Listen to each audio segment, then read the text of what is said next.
या संमेलनाच्या अध्यक्ष आदरणीय निर्जा मॅडम यांचं आम्ही प्रगतीशीलच्या वतीनं इफ्ताच्या वतीनं मनपूर्वक स्वागत करतो. सहभागी सर्व मान्यवर कवींचंही मनपूर्वक स्वागत आहे. काळसेकर काकांची काळसेकर सरांची आणि इथं उपस्थित कवी किंवा महाराष्ट्रातील तमाम कवी यांचं नातं काय आहे हे काळसेकरांच्या जाण्यानं अधिक अधोरेखित झालं. प्रत्येक जणाला आपण काहीतरी बोलावं, आपण काहीतरी लिहावं असं वाटलं. समाज माध्यमातून वर्तमानपत्रातून बातम्या येण्याच्या अगोदर काळसेकर सरांविषयीचे जे संबंध आहेत, त्यांच्याशी ऋणानुबंध आहे, त्यांचं कार्य आहे, असे अनेक अनुभव अनेक मान्यवर कवींनी लेखकांनी आपल्या वॉलवरून असेल, आपल्या फेसबुक पेजवरून असेल, इंस्टाग्रामवरून असेल, त्या भावना व्यक्त केलेल्या.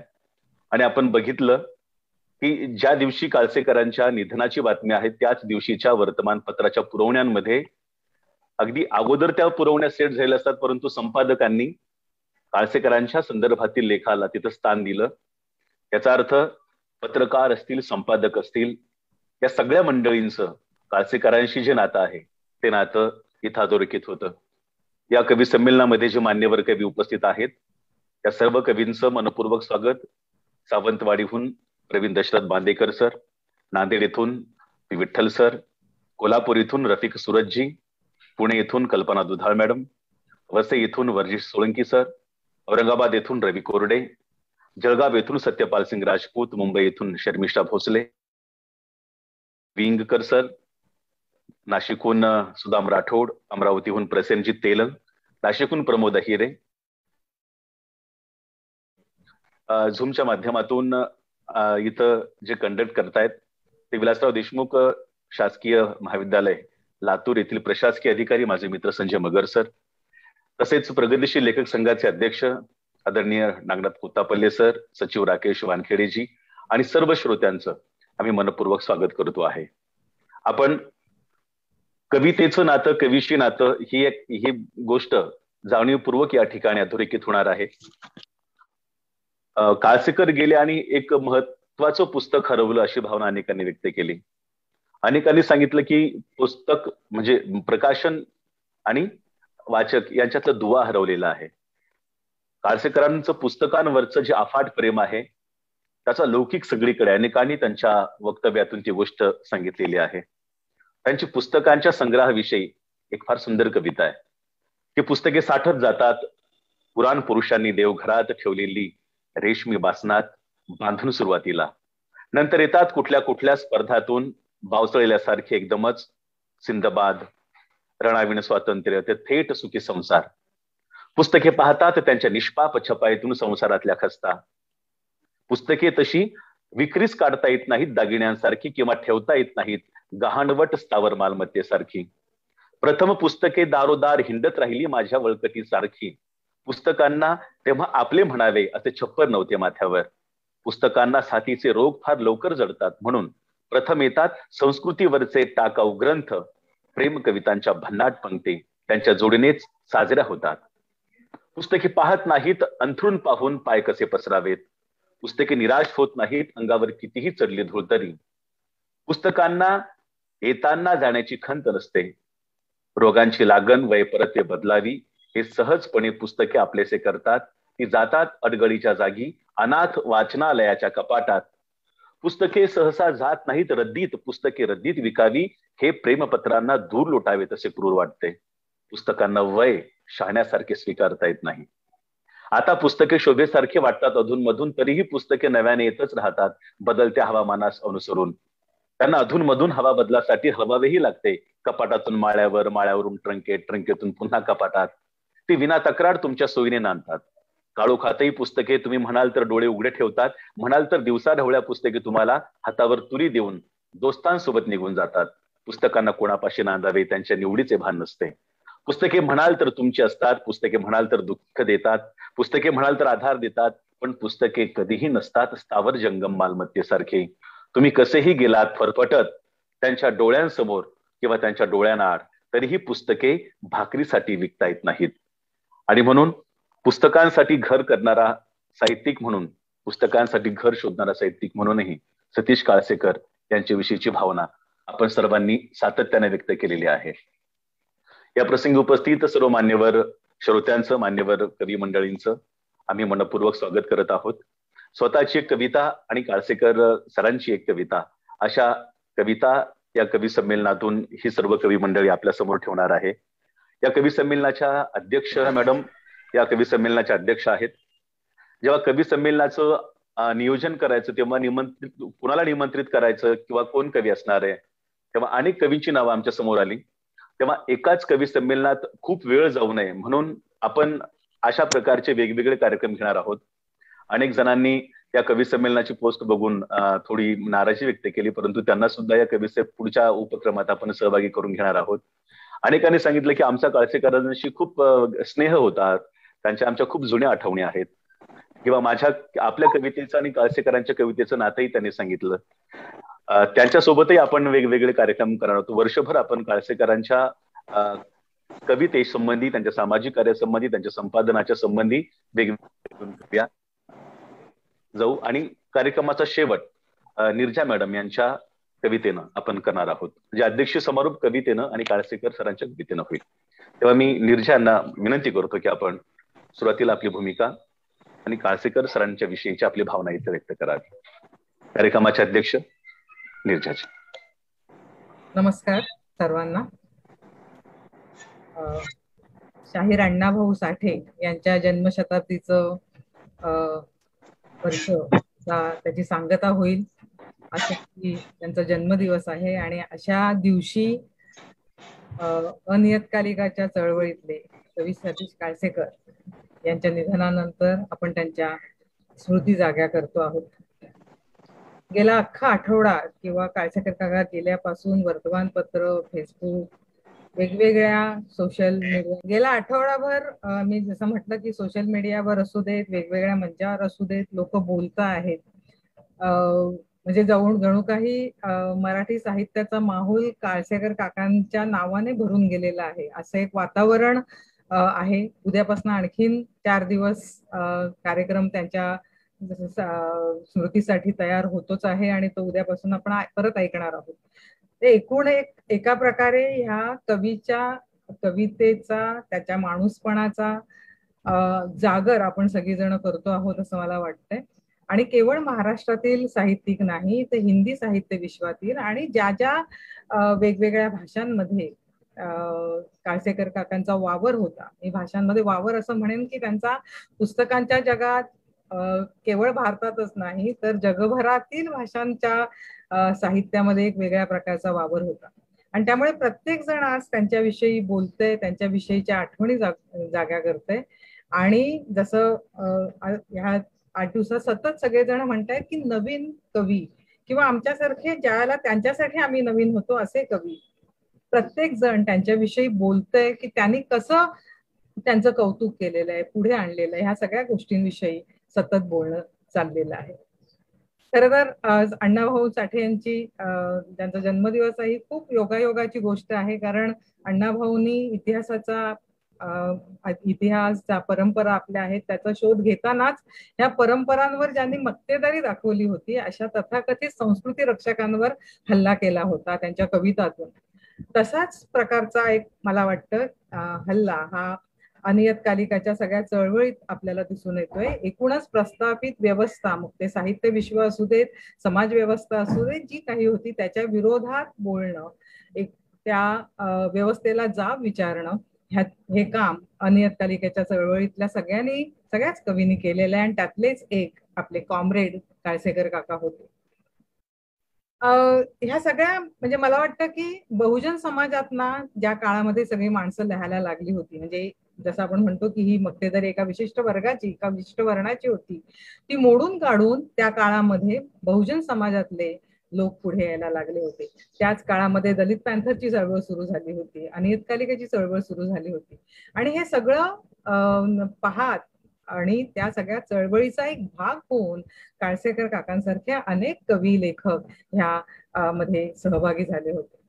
आणि त्यामुळे त्यांच्या एकूण संपूर्ण जगण्याकडे जर आपण पाहिलं तर आपल्या लक्षात येतं की त्यांची जी मुळं जोडलेली होती ती त्यांच्या मातीमध्ये कोकणामध्ये होतीच, पण त्यांची मुळं ही इथून ते अगदी लॅटिन अमेरिकेपर्यंत पोहोचलेली होती, जी मार्क्वेसची जोडली होती, जी पाब्लो नेरुदा बरोबर जोडली गेली होती, पाचच्या कवितांबरोबर, असे सगळ्यांच्या म्हणजे हे सगळं म्हणजे मी म्हणते की प्रत्येक मातीमधलं जे सगळं जगणं असतं, ज्या परंपरा असतात आणि त्या परंपरांची किंवा त्या जी व्यवस्था असते, जी शोषणावर आधारित व्यवस्था असते, त्या व्यवस्थेच्या विरोधात लढण्याचं तिकडे काम जसा नेरुदा करत होता, तसंच कुठेतरी इकडे ही सगळी मंडळी करत होती. आणि त्याच्यामध्ये त्यांच्या सोबत अनेक जण होते. म्हणजे आज आपल्याला माहिती आहे भालचंद्र कंगो आहेत, त्यावेळेला नारायण सुर्वे त्यांच्या बरोबर होते. आणि मला तो सगळा माहोल आठवतोय भूपेश गुप्ता भवन त्या म्हणजे मी त्यांना तिथेच भेटली पहिल्यांदा. म्हणजे मला आता पहिली ओळख काकांची आठवतच नाही आपली कधी झाली. मला असं वाटतं की आपण त्यांना अगदी ह्या कवितेच्या आणि पुस्तकांच्या प्रांतात प्रवेश केल्यापासूनच काळसेकर काकांना ओळखतोय असं कुठेतरी सतत माझ्या मनात येते. मला असं आठवत, खूप आठवण्याचा प्रयत्न करते की कोणता पहिला दिवस होता तो. अनेक जण सांगतात माझी कोणती कधी ओळख झाली, तर हा माणूस मला कदाचित कवितेतनच भेटलेला होता सुरुवातीला. जेव्हा मी कविता वाचायला लागले, कविता ऐकायला लागले, आमच्याकडे त्याला ज्याला नारायण सुर्वे वगैरे मंडळी यायची, त्यांच्या कवितेपासून ते ह्या सगळ्या अनियतकालिकांच्या चळवळीतल्या कवींपर्यंत, म्हणजे कदाचित बाबांनी मला त्या सगळ्या प्रदेशात घेऊन गेले असतील. आणि ह्या सगळ्यांची ओळख प्रत्यक्ष होण्याआधीच त्यांच्या कवितेत ना माझी झाली होती.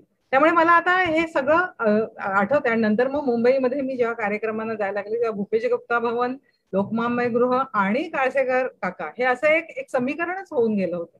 कारण तिथे काळसेकर काकांचं अस्तित्व असणं, तिथे वावर असणं हे इतकं सवयीच होऊन गेलं होतं. पुढे आम्ही अंक काढण्यासाठी आमचा मायमोशीचा अंकाचा मी त्याला संपादक होते आणि त्या काळामध्ये भूपेश गुप्ता भवन मध्ये आमचं म्हणजे ठाण मांडलेलं असायचं अंक निघेपर्यंत रात्रभर बसून वगैरे. आणि ह्या अशा काळामध्ये जेव्हा प्रकाश विश्वासराव तिथे होते, त्याला नारायण सुर्वे वगैरे मंडळी होते आणि सतीश काळसेकर काका हे सगळी जण त्या मदत करण्यामध्ये, त्याच्यामध्ये सगळ्यामध्ये म्हणजे आणि एक वळण लावण्यामध्ये, त्या कोणत्याही कार्यक्रम असू देत आपोआप म्हणजे मी दहिसरवरनं तिथपर्यंत जाणं, म्हणजे तिथे वर्जेश आपला आहे सोळंकी, त्याला माहिती असेल की विरार गाडीतनं जाणं त्या दादरला सगळ्या कार्यक्रमांना, पण त्या आम्ही कार्यक्रमांना जाणं हे आपलं म्हणजे तिथे आपोआप पाय ओढले जात होते. ते केवळ ह्या सगळ्या मंडळींच्यामुळे. इतके वेगवेगळ्या म्हणजे मी तिथे नेरुदाची पोस्टमन ही फिल्म पाहिलेली आहे किंवा इतक्या वेगवेगळ्या म्हणजे अरुण काळे गेल्यानंतरचा कार्यक्रम असू देत, भुजंगचा असू देत, मी त्या दिवशी पण बोलले होते. पण ही सगळी मंडळी ह्या सगळ्यांच्या बद्दलची एक आत्मीयता त्यांना कायम होती आणि सतत काहीतरी त्यांच्याविषयी बोलणं, अरुण कोल्हटकर असतील किंवा आणखीन कोणी असेल, पण ह्या सगळ्या पासून या अज्ञातकालिकाच्या चळवळीपासून ते आत्ताची जी वेगवेगळी मंच आहेत त्या सगळ्या मुलांपर्यंत पोहोचणं, त्यांना तिथे आणणं, त्यांच्याशी संवाद साधणं, हे काम सतत काळसेकर काका करत होते. त्यामुळे त्यांच्या जाण्याने किती लोकांचं म्हणजे साहित्याचं आपण म्हणतो नुकसान झालेलं असतंच, पण एकूणच नव्या पिढीतले जे होतकरू म्हणून पुढे येणारे कवी आहेत, लेखक आहेत, त्यांचं सुद्धा किती मोठं नुकसान झालं आहे हे आपल्या लक्षात येईल. अनियतकालिकाची चळवळ ज्याला सुरू झाली होती त्याविषयी त्याला मी अगदीच लहान असेल, मला कल्पनाही नव्हती, पण नंतर त्याच्याविषयी वाचतो त्याला आम्ही ते ऐकत होतो की संपूर्ण एक सामाजिक, राजकीय जी आणि साहित्यातली सुद्धा जी प्रस्थापित व्यवस्था आहे ती मोडून काढण्याचंच काम त्या लोकांनी सुद्धा त्यावेळेला केलं होतं. आणि काळसेकर काकांची कविता तिथेच फुललेली होती. आपण सर्वजण ओळखतो त्यांना एक वाचक म्हणून. त्यांची वाचना म्हणजे ही सगळी मी म्हणते की त्यांच्या अनेक लॅटिन अमेरिकन लेखकांची ओळख माझी झाली ती काळसेकर काकांमुळे. किंवा Love in Time of Cholera तू वाचलेस का मार्क्वेसचं, असं मला त्यांनी तेव्हा विचारलेलं होतं आणि मग ते तुला आवडेल तू वाच म्हणून. हे सगळ्या प्रकारची पुस्तकं त्यांनी सुचवणं, ती आम्ही आणणं, मग पीपीएच मधनं ती मागवणं किंवा तिथून घेऊन येणं, हे सगळं आम्ही त्यावेळेला करत होतो.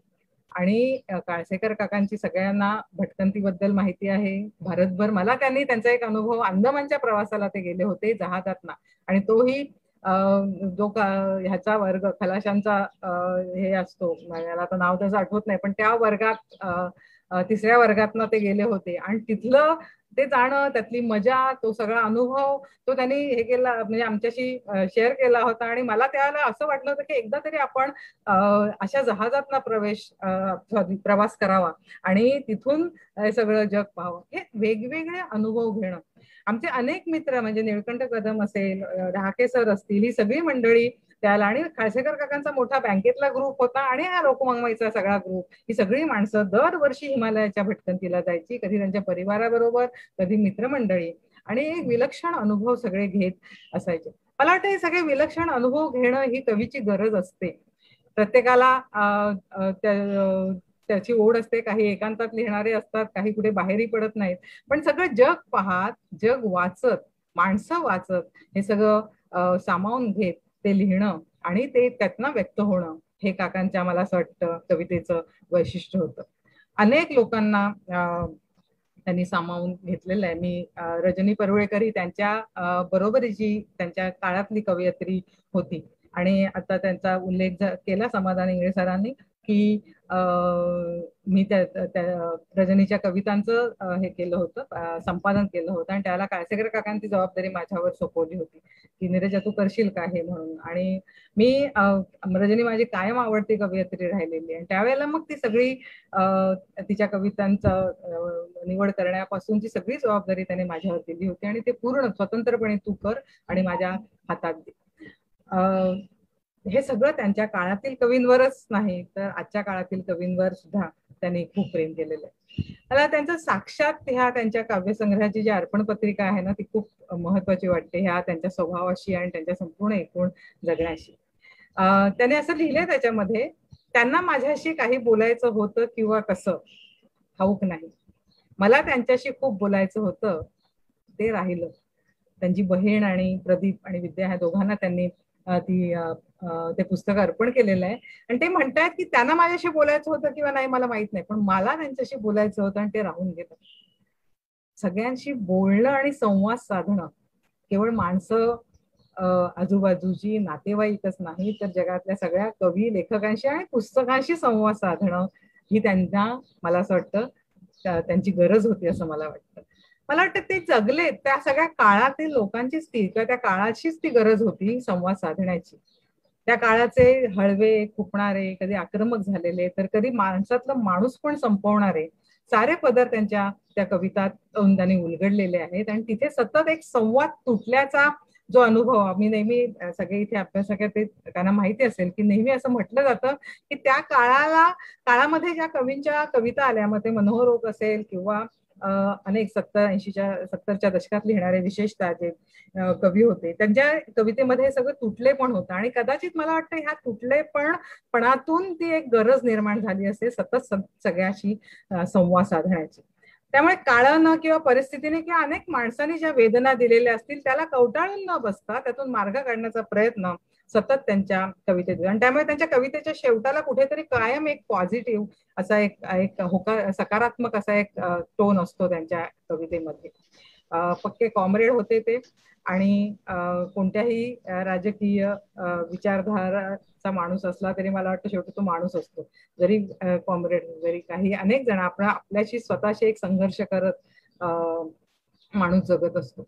आणि तुम्हाला माहिती आहे अनेकदा असं झालंय, काळसेकर काकांना सुद्धा ह्याला सामोरं जावं लागलेलं आहे, विशेषतः पुरस्कार पर्सीच्या काळामध्ये सुद्धा, की दिला परत का नाही केला ह्याच्यावर ना काहींनी, म्हणजे आत्ताच्या जे सगळा एक टोळधाड आहे ट्रोलची, त्याच्यात त्यांना सुद्धा त्याला सामोरं जावं लागलं होतं.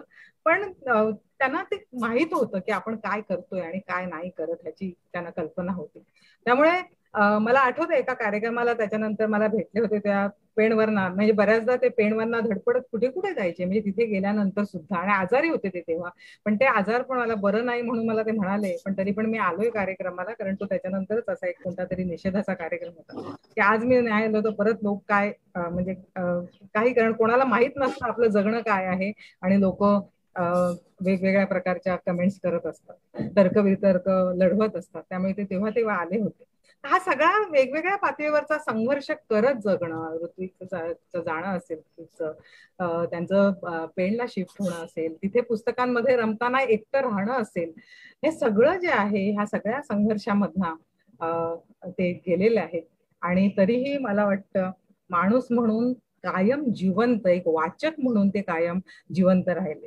हे मला आजच्या ह्या संवाद तुटत चाललेल्या जगामध्ये फार महत्वाचं वाटते. सतत दुसऱ्यांशी संवाद ठेवणं, वाचकांशी, कवींशी, माणसांशी, पुस्तकांशी, हे सतत त्यांनी केलेलं आहे. किती म्हणजे मी लोकवाङ्मय ग्रहाचे पुस्तकं जरी तुम्ही पाहिलीत तरी तुमच्या लक्षात येईल की कोकणात म्हणजे प्रवीण बांदेकरचा ललित लेख संग्रह असेल किंवा अजय गांडरची कविता असेल, अगदी मोहन कुंभार पर्यंत त्यांनी कोकणातली किती मुलांना पुढे आणलं. आणि त्याचबरोबर केवळ एका प्रदेशाशी नाही, जरी आपली मुळं तिथे असली तरी मी जसं म्हटलं तर संपूर्ण महाराष्ट्रातील नव्या कवींशी ते जोडलेले गेले होते. मला वाटतं की आज इथे कार्यक्रम पण प्रगतीशील लेखक संघाने आणि इफ्तातर्फे त्याने आयोजित केलेला आहे. तरी मला माहिती आहे की ह्या दोघांबरोबर आज अनेक जण ऐकत असतील, आज अनेक जण ह्याच्याशी जोडून स्वतःला घेत असतील ह्या सगळ्या कार्यक्रमाचे. कारण काळसेकर काकांबद्दल बोलणं, त्यांच्याबद्दल सतत काहीतरी सांगत राहणं. मी परवा त्यांचा एक व्हिडिओ बघितला, एका अशा रस्त्याच्याच बाजूला बसून तो व्हिडिओ कदाचित काहींनी बघितला असेल आणि ते बोलतायत पुस्तकांविषयी की पुस्तकांची काय गरज आहे, किती म्हणजे पुस्तक म्हणजे त्यांचा श्वास आहे. आत्ताच समाधान इंगळ्यांनी कविता ती मला वाटतं पुस्तक दिनाच्या दिवशी नेहमी व्हायरल होते आणि सगळी लोक ती वाचत असतात ती कविता. पण त्या पुस्तकांच्या प्रेमाविषयी जी पुस्तकं त्यांनी गोळा केली ते ह्याला आता पुढे आपल्याला सगळ्यांनाच ते भय आहे की ह्याला वारस कोण असणार आहे आपल्या पुस्तकांना. आणि तरीही पुस्तकांवर जीवापाड प्रेम करणं, त्यांना जोडून घेणं, आपल्या घरात आणणं, ठेवणं आणि त्यांची काळजी घेणं हे काकाने आयुष्यभर केलं. त्यांनी पुस्तकांबरोबर आपल्या सर्वांना जोडून घेतलं. मला माहिती आहे आपल्याला सगळ्यांना त्यांच्याविषयी खूप बोलायचं आहे, पण आज त्यांच्या कविता आपण सगळेजण वाचणार आहोत. इतके अगदी 3च कविता संग्रह त्यांचे आलेले आहेत एवढ्या काळामध्ये आणि त्यांनी खूप लिहिलेलं आहे, त्यामुळे येईलच लवकरच. पण वाचणाऱ्याची रोजनिशी मधना आपण त्यांना खूप वेगळ्या प्रकारे, आम्हाला आठवते लोकवाङ्मय ग्रहाचं ते वाङ्मय वृत्त यायचं, त्याला कोणतं नवीन पुस्तक आता उलगडून दाखवणार आहे, कोणत्या नवीन पुस्तकाची सफर करून आणणार आहेत, कोणते नवीन पुस्तक आपल्याला वाचायला विकत घ्यावं असं वाटणार आहे, अशी नेहमी उत्सुकता असायची. खूप बोलण्यासारखं आहे. आता मी थांबते इथे आणि आपण कार्यक्रमाला सुरुवात करूया. मी पहिला आणि त्याच्याबरोबरच लेखक संघाचा आणि दोघांचाही मी आभार मानते की मला इथे बोलण्याची संधी. धन्यवाद.